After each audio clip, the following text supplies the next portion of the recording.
سورہ آل عمران کی آیت نمبر 19 میں اللہ کا فرمان ہے، شہید اللہ انہ لا الہ الا ہوا والملائکۃ واولو العلم۔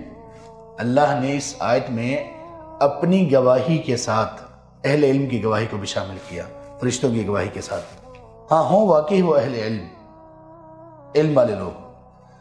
ہمارے ہاں ہمارے معاشرے میں جو زیادہ بگاڑ آیا ہے اس کا ایک بنیادی سبب یہ ہے کہ لوگ علم والوں سے دور ہیں اور کرتب کرنے والوں کے بڑے قریب ہیں۔ ہمیں کرتب کرنے والے، مداری کرنے والے بہت پسند ہیں، علم والے لوگ ہمیں پسند ہی نہیں۔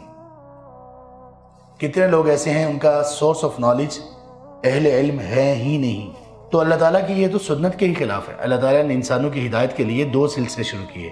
نمبر 1 انبیاء، صرف انبیاء سے کام چلایا اللہ تعالیٰ نے؟ نہیں، انبیاء پر کیا نازل کیا؟ کتاب نازل، وحی نازل۔ یہ دونوں چیزیں انسان کے لیے ضروری ہیں۔